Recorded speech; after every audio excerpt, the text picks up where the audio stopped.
Pansin nyo ba ang dami ng naka Miyoo Gear 125 ngayon? At parami pa ng parami ang nagbabalak bumili nito. Kaya naman sa video na ito titingnan natin kung magkano na nga ba itong Miyoo Gear 125 at kung sulit pa rin ba itong bilhin ngayon 2024.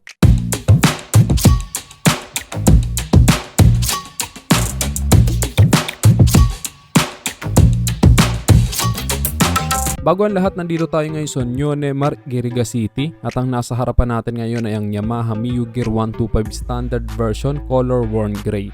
At isa ito ngayon sa may pinakamabenta sa kategorya ng mga Miyoo series. Kaya kung mapapansin natin, madami na ang nakakasalubong natin na naka Miyoo Gear sa kalsada. Ang Miyoo Gear 125 kasi ay isang multi-purpose scooter. Pwedeng pang harabas, kagaya ng pagdi-delivery, pang long ride at pwede rin pang forma. Kasi pagdating sa design nito, modern design, simple lang kung titingnan pero habang tumatagal, paganda siya ng paganda sa paningin mo. Then ang ganda ng design ng kanyang headlight, diba? Pa-curve ito. Then sa baba ang kanyang high beam. Very unique ang kanyang disenyo. Naka-LED na rin ang headlight nito kaya maliwanag ito. At yung kanyang mga turn signal lights naman ay nandito sa baba. At ang maganda dito, meron na itong built-in hazard lights na very useful talaga lalo na kapag nakahinto tayo sa mga alanganing kalsada. Kapag madilim, makikita na nakahinto tayo. Then simple lang itong kanyang decals na Miyoo Gear pero bagay na bagay. Tapos meron siya ditong emblem na pumagitna sa color gray and black. Ayan, diba? Simpleng-simple pero napaka-eleganteng tingnan. Nandito sa pinakaharapan, meron siya ditong gear na emblem. Ayan, then color black yung kanyang fairings dito. Tapos ito sa taas, meron din siyang emblem na blue core. Ayun, diba? Napaka-simple lang ng kanyang design, malinis tingnan at elegante. At ang maganda sa kanya, itong kanyang side fairings ay merong scratch proof or scratch resistance. Para kahit masagi-sagi siya ay hindi siya basta-basta magagasgas. Ayun pa nga, meron siya dito nakalagay na side protection. Ito kasi talaga madalas na nagagasgasan dahil malapit siya sa paa natin, tapos sagi-sagi, diba? Pero itong Miyoo Gear 125, hindi siya basta-basta magagasgas. Then meron pa siya ditong apakan, no? Para kapag meron kang angkas na hindi abot ang footpeg, yan, pwede mo siyang paapakan dito para komportable pa rin siya. Then malapad ang footboard nito, kaya meron kang paglalagyan ng mga gamit mo dito sa harapan. Kung meron kang mga pinamili, yan, marami kang mailalagay dyan. At ang maganda sa kanya, meron siyang retractable hook dito sa harapan kaya meron kang pagsasabitan ng mga gamit mo kung galing ka sa grocery or sa palengke, hindi ka na mahihirapan. Then dalawa yung kanyang hook, and retractable hook dito sa harapan, tapos meron pa siyang hook dito sa likod. Tapos meron pa siyang malalim na bulsa dito sa harapan kaya meron ka pang paglalagyan ng tubig mo o pagkain, di ba? Mga barya-barya. Then meron na rin itong built-in charging port kaya pwede ka na rin mag-charge ng cellphone mo dito. Then pagdating naman sa kanyang instrument panel, naka-analog display ito. Pero kahit naka-analog display lang siya, maganda siyang tingnan at bumagay sa kanyang disenyo. At ang maganda sa analog display, wala ka nang kailangang pindutin dyan. Ayan, nandyan na lahat, ang kanyang speedometer, odometer, tapos ang kanyang fuel indicator. Sa mga switches naman, dito ang kanyang high beam and low beam switch at ang kanyang signal light switch at ang kanyang busina. Sa kabila naman ang kanyang hazard light switch at ang kanyang electric push start.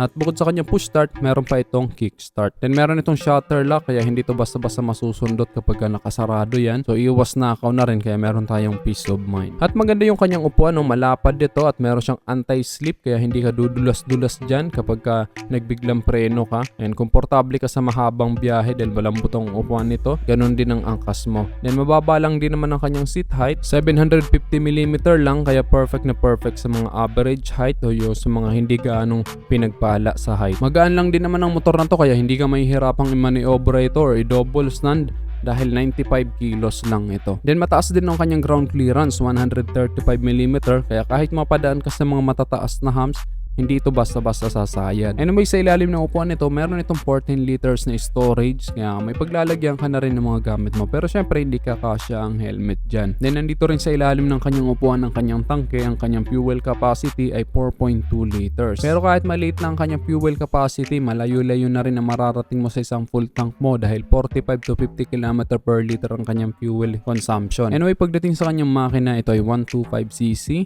Air-cooled 4-stroke single overhead cam, 2-valve single cylinder, fuel injected at ito ay merong 9.4 PS at 8,000 RPM with a maximum torque of 9.6 Nm at 5,500 RPM. Kaya hindi ka rin mabibitin sa performance sa motor na to. Actually, ang dami ko nakakasabay na naka Miyoo Gear at ang bibilis sa kanilang patakbo. Then pagdating naman sa gulong nito, ang sukat ng gulong nito dito sa harapan ay 80/80/14. Sa likod naman ay 100/70/14 at ito ay naka-tubeless. Pagdating Pagdating naman sa kanyang braking system ay naka-disc brake dito sa harapan at naka-drum brake sa likuran, at sa kanyang suspension ay naka-telescopic fork sa harapan at naka-single shock dito sa likuran. Pagdating naman sa kanyang presyo dito sa New Neymar Iriga City, ang kanyang cash price ay 79,400 pesos.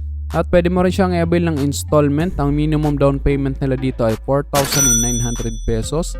At ang magiging monthly installment mo sa 12 months ay 8,398 pesos. Sa 24 months ay 5,252 pesos. At sa 36 months or 3 years ay 4,204 pesos. At meron ka ng Miyoo Gear 125. Anyway, ito kanyang katabi na S version. Ang pinagkaiba lang naman nila ay meron itong start and stop system, merong answer box system, at yung kanyang gulong ay naka-Dunlop. Ang kanyang presyo dito sa New Neymar Iriga City ay 84,400 pesos. Siyempre, mas mahal siya ng kaunti. And pwede mo rin siyang i-avail ng installment. Ang minimum down payment nila dito ay 4,900 pesos lang.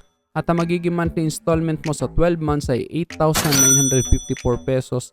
Sa 24 months naman ay 5,600 pesos. Then sa 36 months or 3 years ay 4,482 pesos. Yan, ulitin ko lang, ang pinagkaiba lang nila ay meron itong start and stop system, merong answer box system, at ito ay naka-Dunlop ang kanyang gulong. At available yan dito sa New Neymar, Barangay San Jose, Iriga City. At para sa akin, masasabi kong sulit ang pera mo dito sa Miyoo Gear 125. Unang-una, maganda ang kanyang forma, matipid sa gasolina, merong hazard light, at meron pa siyang kickstart, meron siyang charging port, naka-tubeless yung kanyang mga gulong, pwedeng panghanap buhay o kahit pang long ride pa yan. Hi guys, ano masasabi nyo dito sa Miyoo Gear 125 na ito? I-comment nyo na lang sa baba ang inyong opinion, at kung nagustuhan mo naman ang video nito, just hit like.